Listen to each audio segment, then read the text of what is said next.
함께 봉독할 하나님 말씀 마태복음 9장 1절로 8절까지 본문 말씀을 교독합니다.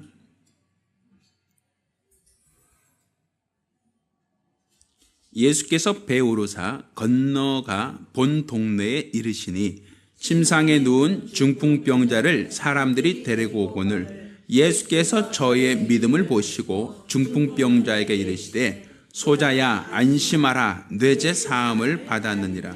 어떤 서기관들이 속으로 이르되 이 사람이 참남하도다.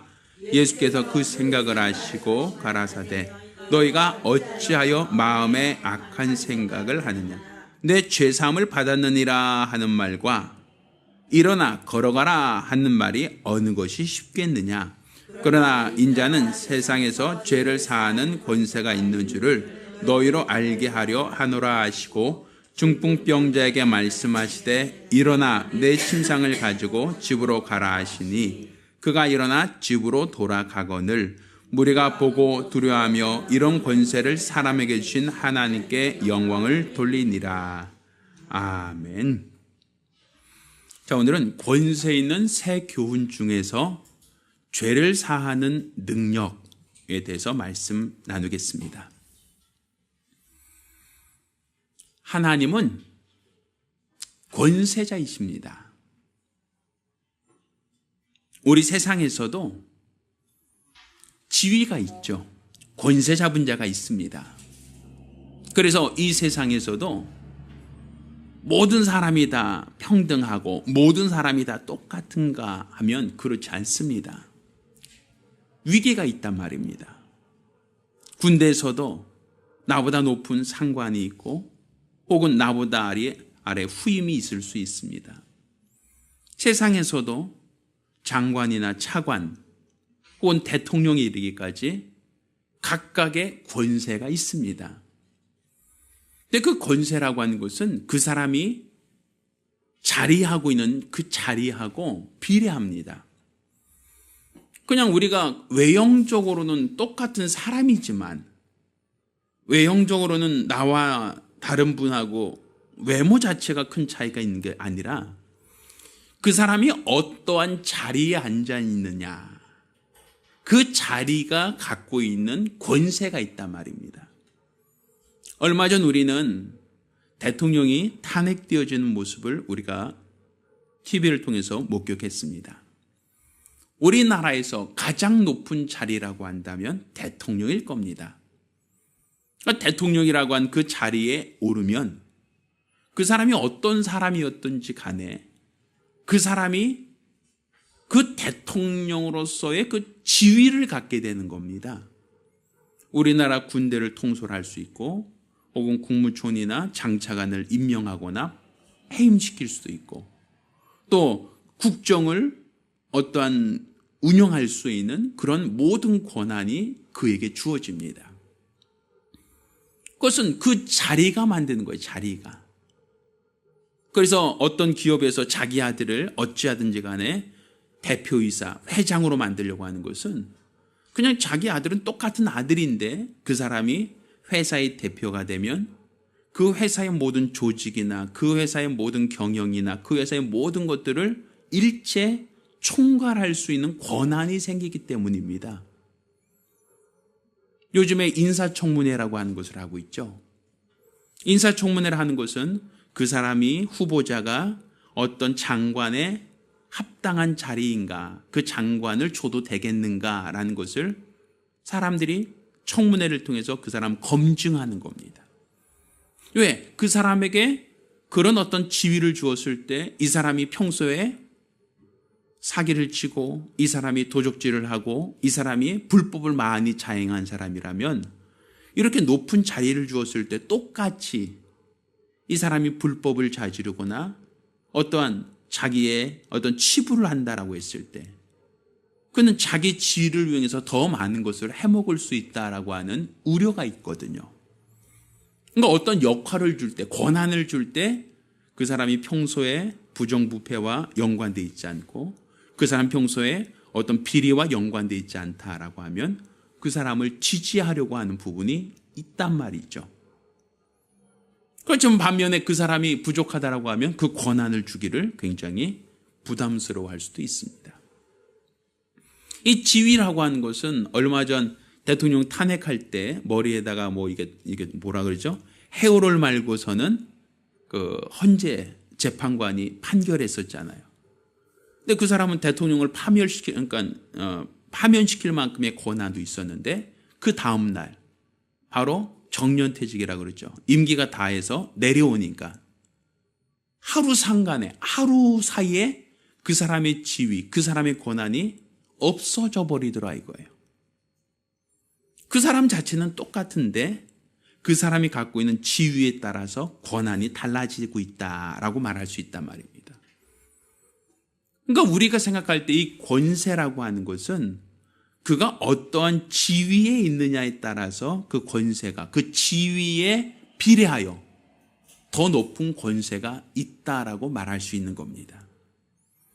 그러면 우리가 하나님이 권세 있다라고 하는 것은 사람이 지위를 정해놓고 하나님을 그 위에 올려놓은 것이 아니라 하나님은 스스로 그분이 인생들을 만드시기 훨씬 더 그 이전부터 만왕의 왕으로서 가장 높은 지위, 가장 높은 권세를 갖고 있는 분이시다라는 것을 성경은 우리가 말하고 있단 말입니다. 그러니 하나님보다 더 높은 지위가 없다는 겁니다. 성경에서 말하고 있는 것은 하나님보다 더 높은 권세자가 없다는 겁니다. 오직 하나님의 권세가 가장 큰 권세다라고 하는 것이 하나님의 갖고 있는 지위입니다. 그러면 가장 높은 권세라고 하는 것을 우리가 세상 법정에서의 어떤 판결로 본다면 우리나라는 3신제라고 하여 세 번의 재판을 할 수 있습니다. 지방법원에서 한 번, 고등법원에서 또 한 번, 대법원에서 또 한 번, 이렇게 세 번의 재판을 받고 그 사람이 공평하게 판결을 받을 권한이 있습니다. 그런데 만약에 지방법원에서 그 사람이 유죄라고 판결이 나면 그 사람 분명 그 죄값을 치러야 됩니다. 판사가 정했기 때문에 항변할 수가 없죠. 근데 그 사람 만약 억울하다라고 하면 상고할 수가 있어요. 그러면 고등법원에서 그 사람을 또다시 심리하여 그 사람에 대해서 판결을 또다시 합니다.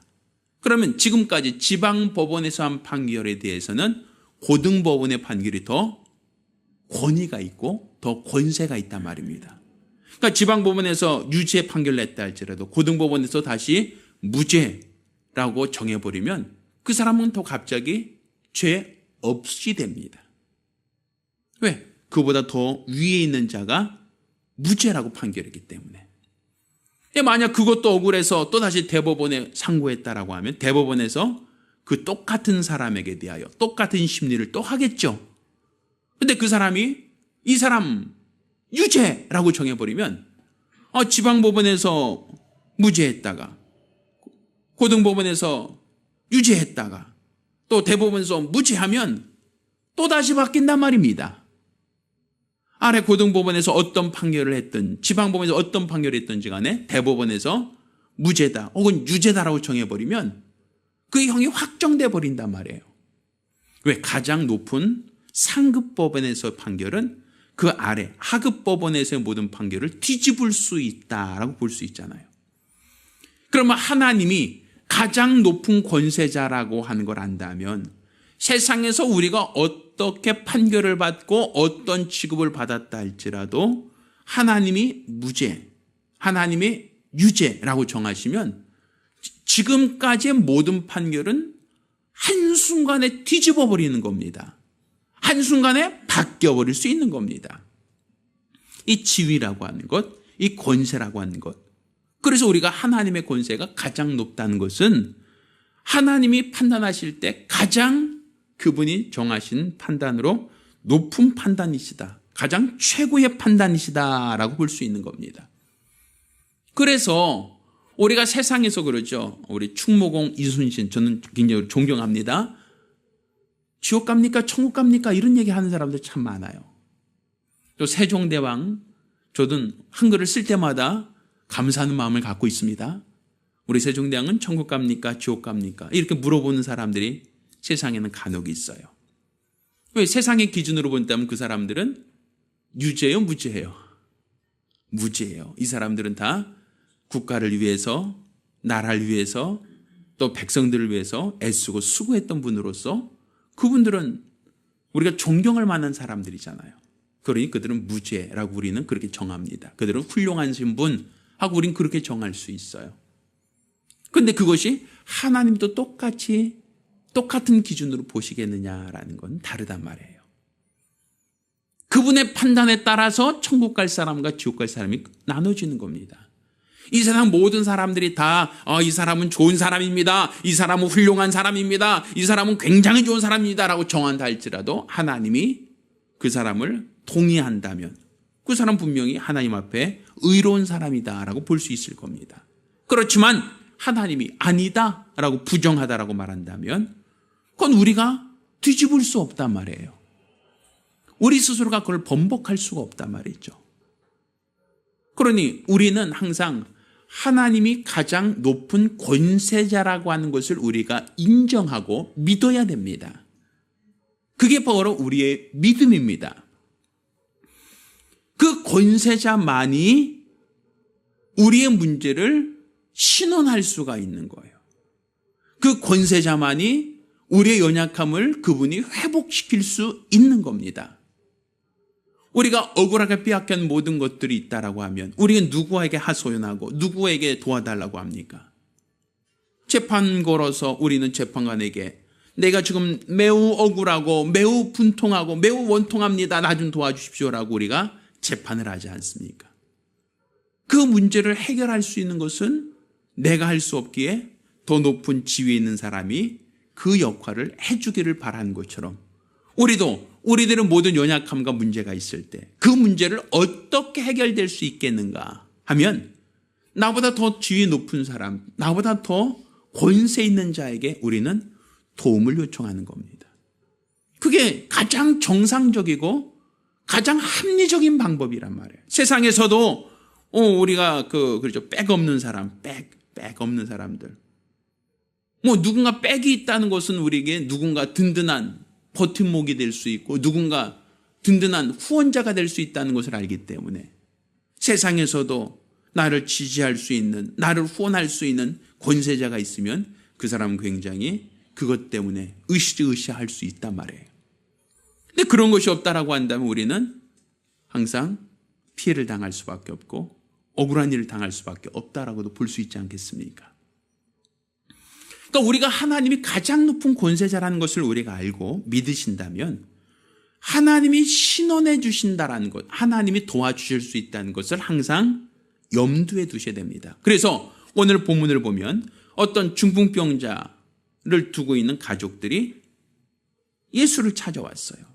이것은 예수님의 도움을 구하고자 하는 겁니다. 내 권세로는 할 수 없으니까, 내 위치로서는 이 문제를 해결할 수 없으니까 이 문제를 해결할 수 있는 분을 찾아온 겁니다. 이 문제를 능히 해결할 수 있는 권세자를 찾아와서 도와달라고 하는 거예요. 그래서 그가 중풍병자라고 하는 병증을 가지고 세상 어떤 누구에게도 해결받을 수 없을 때 예수님을 찾아왔고 예수님께 그 문제를 해결해 달라고, 도와달라고 요청드린 겁니다. 그런데 여기서 보면 그 사람의 근본적인 문제가 무엇이었는가라는 것을 우리가 생각하는 것과 주님이 생각하는 것이 다르다라는 걸 볼 수 있습니다. 자, 친구들이 혹은 가족이 이 중풍병자를 예수께 들어올 때는 어떤 목적으로 데려왔겠습니까? 이 중풍병이 뭔지 알죠? 뇌혈관이 터지거나 뇌혈관이 막히거나 뇌혈관에 어떤 문제가 생겨서 지금 반신불수나 사지가 제대로 움직일 수 없는 중증 장애를 갖고 있는 사람을 말한단 말입니다. 그러니까 중풍병도 마찬가지거든요. 머리에 어떤 혈관이 터지거나 막히거나 그러면 그것 때문에 손가락 하나도 까딱 못하는 거예요. 그게 중풍병 아닙니까? 그러니까 우리가 생각할 때는 손이 반신불수 이렇게 다니는 사람 보면 지금 문제가 어디로 보여요? 손이죠. 이게 좀 이게 마비가 돼 있으니까. 그러니까 맨날 손가락 피잖아요. 하나, 둘, 셋, 둘. 이렇게 계속 이게 손가락 피면서 계속 재활훈련 하잖아요. 지금 문제는 어디 있어요? 그 사람 우리가 볼 때는 손에 있고, 그리고 어디에 있어요? 그리고 발 쩔뚝쩔뚝 절고 다니면 다리에 문제 있다고 생각하는데, 그런데 정형외과적으로 볼 때는 팔뼈가 부러진 게 아니에요. 다리뼈가 부러진 게 아니에요. 원인은 어디 있어요? 머리에 있는 거예요. 그래서 수술할 때 보면 어디를 수술해요? 팔다리 수술해요? 머리를 수술한단 말이에요. 원인은 머리에 있으니까. 우리가 생각할 때 분명 마비된 것은 팔다리이지만 그 팔다리를 마비시킨 것은 머리에 있는 혈관이 막혀서 아니면 터져서 혹은 머리에 문제가 생겨서 이렇게 마비가 생기거나 문제가 생긴다라고 의학적으로 알고 있잖아요. 그런데 예수님께서는 의학적으로는 이 중풍병자가 일어나지 못한 이유가, 마비된 이유가 의학적으로는 머리 혈관 때문에 머리에 어떤 문제가 생겨서 그래서 이 사람이 일어나지 못한다라고 의학적으로는 그렇게 얘기를 할 겁니다. 그런데 예수님께서는 뭐라고 하시냐면 죄 때문이다라고 하는 거예요. 좀 이상하죠? 의학적으로는 내 팔과 다리가 마비된 이유가 머리에 있는 혈관 문제다. 머리에 있는 어떤 문제가 생겨서 내 팔과 다리가 마비가 되었다라고 얘기하는데 그걸 영적으로 얘기하니까 내 죄 때문에 네가 마비가 되었다. 죄 때문이다라고 말하고 있단 말이에요.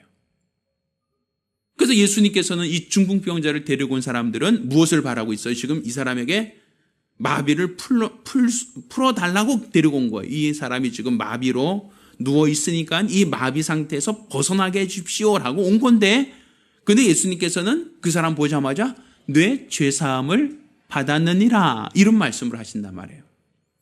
그러니까 마치 우리가 중풍병자로 쓰러져 갖고 이렇게 있는 사람을 병원에 갔더니 팔다리가 마비돼서 꼬부라져 있는데 불구하고 팔다리 수술 안 하고 뭐부터 수술해요? 머리 수술하는 거와 똑같단 말이에요. 아니 지금 팔다리가 지금 못 쓰고 있는데 왜 팔다리 수술하지 않고 왜 머리 수술합니까? 그러면 팔다리가 마비된 이유는 뭐 때문이다? 머리 때문이다. 머리에 있는 뇌가 문제가 있다라고 의사들이 얘기하겠죠. 그것처럼 예수님께서는 머리가 문제가 아니라 죄 때문이다라고 얘기하고 있단 말이에요. 그러니까 그 모든 문제의 원인은 어디부터 오는 것이다? 영적인 데서부터 문제가 생긴 것이다라고 얘기하고 있어요. 그래서 그 사람들은 중풍병자를 데리고 와서 이 사람 도와주세요, 이 사람을 살려주세요라고 하는데 우리 주님은 죄를 사하시는 것부터 시작하고 있어요. 그러니까 사람들이 얘기합니다. 아니 저 사람 참남하다. 저가 누구길래 죄를 사할 수 있느냐? 죄를 사하는 것은 하나님만이 고유한 능력인데 아니 아픈 사람 왔으면 아픈 사람 도와주고 아픈 사람 치료해 주려고 해야 되지 왜 죄사함 받았느니라고 그렇게 얘기하고 있는가? 사로가 이 사람들이 이상하다고 하고 수군수군거립니다. 그러자 예수님께서 말씀하시죠.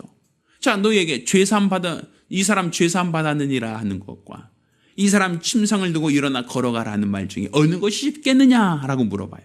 자, 어느 게 쉽겠어요? 죄사함 받는 게 쉽겠어요? 아니면 침상 두고 일어나 걸어가는 게 쉽겠어요? 둘 다 어렵지요. 어느 게 더 쉽겠습니까? 죄를 사하는 것도 어렵고 또 그 사람이 침상을 들고 일어나 걸어가는 건 더더욱더 어렵겠죠.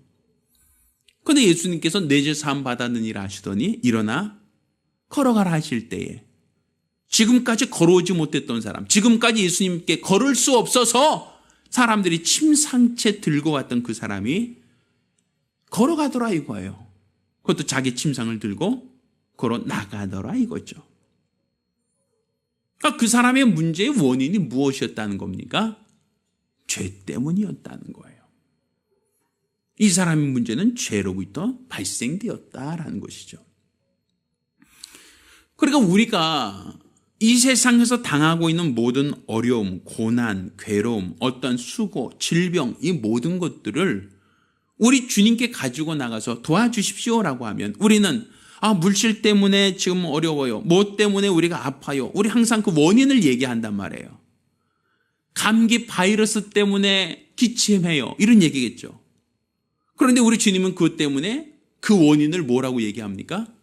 죄 때문이다 라고 얘기하고 있단 말이에요. 내 죄사함 받았느니라 하는 것부터 시작하고 있단 말이에요. 그러면 결국 우리 인간의 모든 문제들은 어디서부터 시작되고 있는가 하면 죄로부터 시작되고 있다라고 얘기할 수 있단 말이에요. 그러니까 결국 우리가 죄 가운데서는 질병이 나올 수밖에 없고, 죄 가운데서는 어떠한 사고가 날 수밖에 없고, 죄 가운데는 우리가 불행할 수밖에 없다라고 얘기할 수 있어요. 그러니까 우리가 그렇죠. 자, 망루가 무너져서 많은 사람이 죽었나이다. 누구의 죄 때문입니까? 항상 이스라엘 사람들은 어떤 문제가 생기면 그걸 죄에서부터 연관성을 찾으려고 했단 말이에요. 기근이 났어요. 비가 내리잖아요. 그럼 그 사람들 뭐라고 합니까? 우리가 하나님께 범죄하였나이다. 이렇게 기도하기 시작합니다. 전쟁에 나서 그들이 포로로 잡혀가고 그들이 어려움 당하면 그들은 하나님께 우리가 죄를 지었나이다 라고 얘기해요. 이스라엘 사람들은 전쟁에 나서 그들이 고난을 당하고 또 그들이 기근이 나거나 어떤 문제가 있을 때 항상 그들은 하나님께 우리가 죄를 지었나이다 하고 거기서부터 시작을 하거든요. 왜? 죄 때문에 문제가 생겼다는 거예요. 죄 때문에 기근이 생겼고, 죄 때문에 하나님이 우리를 외면하니까 우리 삶 가운데 전쟁이 났고, 우리가 약탈을 당했고, 우리가 고난을 당했나이다 라고 고백하는 거예요. 그러니까 모든 문제의 원인을 어디서부터 찾는 거예요? 죄로부터 찾고 있단 말입니다. 그게 바로 율법이에요. 율법대로 살지 않으면 너희가 고난을 당한다. 왜? 고난당하는 이유가 뭐예요? 죄 때문이다. 이걸 지적하는 게 바로 율법이란 말입니다. 그러니 그 사람도, 중풍병자도 사람들이 눈에 볼 때는 마비된 증상이고 걷지 못하는 증상이고 말 못하는 증상이지만 그 원인을 따지면 뭐 때문이다?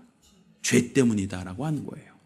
그러니까 예수님께서 그 병을 고치시는 것은 그 눈에 보이는 증상만 없이 한 게 아니라 그 병을 유발시켰던 원인, 곧 죄라고 하는 그 원인까지도 함께 치료하시고 함께 고치셨다라는 얘기가 되는 겁니다.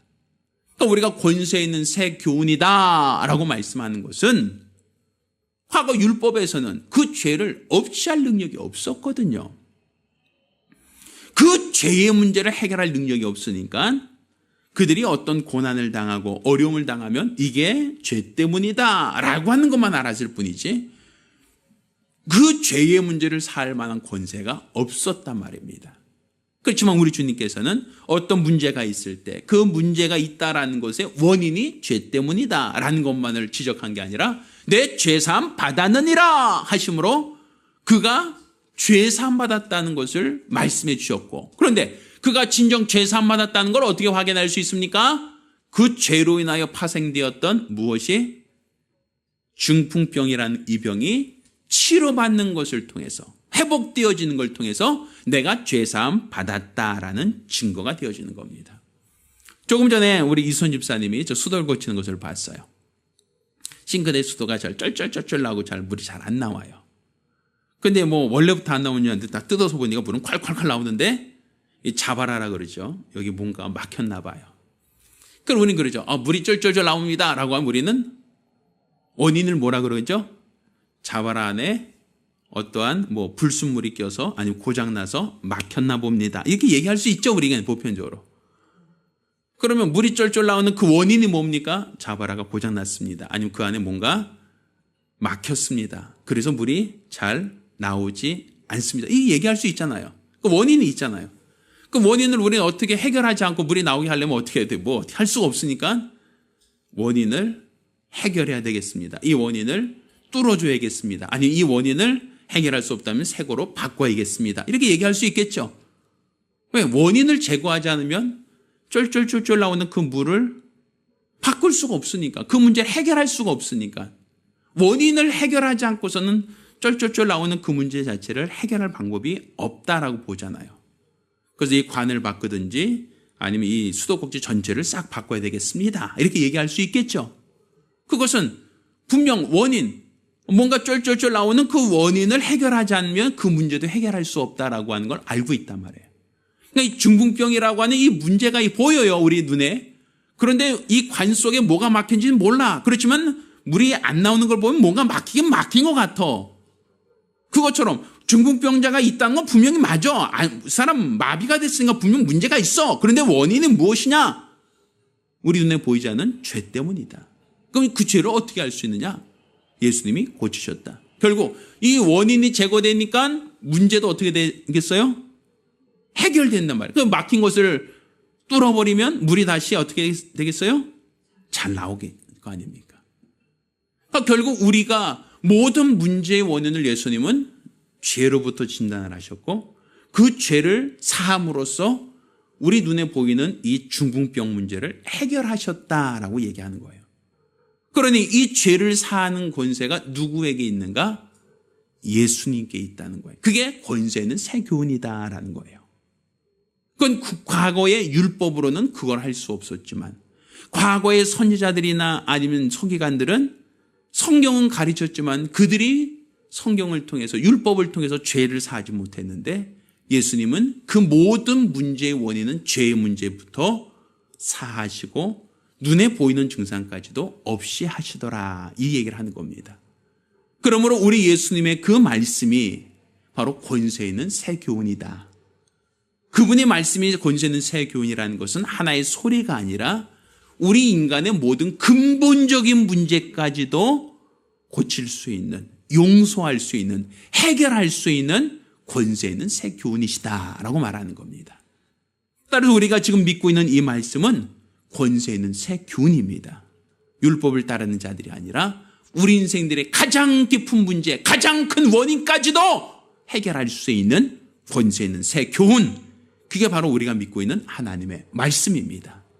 따라서 우리가 하나님 말씀의 권위를 두는 것은 이렇게 그 말씀이 바로 권세 있는 새 교훈이라는 이 확실한 믿음으로 말씀을 의지하는 겁니다. 그 말씀이 나를 살리는 말씀이요. 그 말씀이 나를 회복시키는 말씀이요. 그 말씀이 내 인생의 모든 문제를 해결할 수 있는 권세자의 말씀이라는 것을 깨닫기를 예수 이름으로 축원합니다. 우리가 기도하실 때 주의 말씀은 권세자의 말씀이요. 주의 말씀은 권세 있는 자의 말씀이오니 우리가 그 말씀에 권위를 두고 그 말씀에 순종함으로 눈에 보이는 문제만이 아니라 그 문제를 야기시켰던 모든 근원적인 문제, 근본적인 문제까지도 우리 주 안에서 해결될 수 있게 달라고 간절히 사모하며 한 목소리로 기도합니다. 살아계신 아버지 하나님, 우리 하나님이 권세자의 말씀인 것을 우리가 알고 믿고 의지할 수 있도록 도와주시옵소서. 세상에서도 권세자의 말은 그 지위에 걸맞는 권세가 있음을 우리가 알고 있사오니 우리 하나님의 거룩한 말씀도 하나님의 지위에 걸맞는 권세자의 말씀인 것을 깨닫게 도와주시옵소서. 권세자가 명한즉 그 말에 권한이 있어서 문제가 해결되기도 하고 문제가 극복되어지기를 원하는 것처럼 우리는 하나님 말씀을 하나의 지식으로만 받을 것이 아니라 권세자의 말로 받고 분별하고 깨닫게 도와주시옵소서.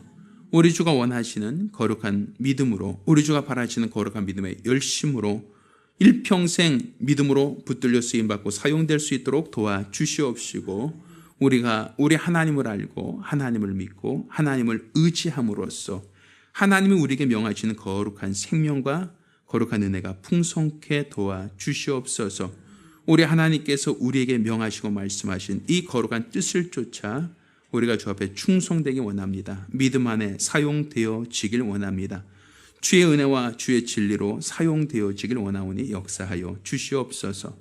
우리가 중풍병이라는 눈에 보이는 증상만을 보고 얘기를 하지만 의사들은 그 증상은 머리의 문제라고 얘기하는 것처럼 예수님께서는 그 모든 문제의 원인이 죄 때문이다 라고 말씀하신 것 우리가 깨닫게 도와주시옵시사.